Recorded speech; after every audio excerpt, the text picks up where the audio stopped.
We are living in unsettling times where Deborahs and Esthers are needed. They are being raised amongst the women of God. But who exactly was Deborah in the Bible, and what role did she play? Deborah is a significant biblical figure found in the book of Judges. She is a multifaceted character known for her roles as a prophetess, judge, and military leader.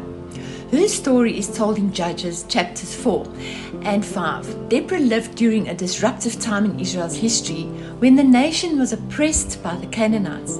She emerged as a leader and judge in Israel, providing guidance and settling disputes under a palm tree, which became known as the Palm of Deborah. Her wisdom and righteous judgment earned her respect and influence among her people. Deborah's most famous episode centers around her call to Barak, a military commander, to lead the Israelite army against the Canaanite general Sisera. Deborah assured Barak that God would deliver the Canaanite army into his hands. However, Barak hesitated with little faith and asked Deborah to accompany him into battle. Deborah agreed, but prophesied that due to Barak's lack of faith, the glory of the victory would be attributed to a woman rather than to him. In a surprising turn of events, Jael, a woman from a friendly tribe, lured Sisera into her tent and killed him by driving a tent peg through his temple. This fulfilled Deborah's prophecy, highlighting the significant role that women played in Israel's deliverance. Deborah's leadership and courage inspired the Israelites, and her song of victory in Judges chapters 5, known as the Song of Deborah, celebrates the triumph over the Canaanites, and her story serves as a testament to the strength, wisdom, and faith of women in leadership roles, and underscores the belief that God can empower anyone, regardless of gender, to bring about change and liberation. Then there's Esther, one of the most amazing love stories, but also a very daunting love story. We need Esthers in times such as this. Esther is a central figure in the Bible, prominently featured in the book of Esther, which is a part of the Old Testament, and her story revolves around courage, destiny, and the providence of God. Esther's tale is set during the time of the Persian Empire, and her actions play a vital role in saving the Jewish people from a plot to wipe them out. Esther, a Jewish orphan, was raised by her cousin Mordecai in the capital city of Susa. Through a series of events, she was chosen to be part of a group of women presented to the king Xerxes as potential candidates for queen. Esther's beauty and grace won the king's favor, and she became the new queen of Persia. Though she initially kept her Jewish identity a secret, going under the name of Hadassah, the crux of Esther's story comes when Haman, a high-ranking official in the king's court, devises a plan to exterminate all the Jews in the empire, and Mordecai urges Esther to reveal her true identity to the king and to plead for her people's lives. Esther hesitates as approaching the king without invitation, without protocol, and of course doing this could result her death. However, Mordecai's famous words encourage her. Who knows, if perhaps you were made queen for just such a time as this. Esther bravely approaches the king, and her plea for the Jews is successful. The king reverses Haman's decree, and the Jewish people are saved.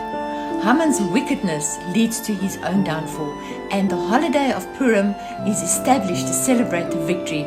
Esther's character amplifies courage, selflessness, and the idea that individuals have the power to make a difference in daring circumstances, and her story is a testament to the belief in divine providence and how seemingly coincidental events can lead to a greater purpose. Esther's action showcases the importance of standing up for justice and advocating for those in need, even when the odds seem stacked against you. Her legacy continues to inspire people to use positions and voices for the betterment of others and to trust in the unfolding of God's plan. Today I have the privilege of chatting to two such women who have been chosen and called by God to be the warriors of this time, women who are making a difference in our nation amongst women. I will be chatting to Aneska Ooshuizen, visionary leader of Women on the Frontline, as well as with Apostle Sweetness Kumba, leader of Women in Ministry. It is a great honor to chat to them today, and we will be discussing the upcoming women's event, a collective prayer for Matlusana women, targeting the women in the Kosh area, Klerksdorp, Stilfontein, Orkney, and Hartbeesfontein. In the position, being in the front line, taking the things head on first, and then bringing it to the people that is journeying with me, that is a privilege. Well, I had a privilege of attending one of your events last month, and it was such an honor, and it was really such a blessing. Just how we felt and the power of God and just everything that happened there. It was really awesome. So what I want to ask you is, what is the vision of Women of the Frontline? Well, the vision is definitely for God. He told me the women needs to get back to their original position in Him. They've forgotten that totally, who He designed them to be. And then for me, when He said the Deborahs and the Esthers, it was like He's telling me this is a time where the woman needs to start being warrior women, the warrior bride, for the situations they are encountering in their lives, their families, their children, businesses. So it's that warrior bride spirit He is resurrecting in us again.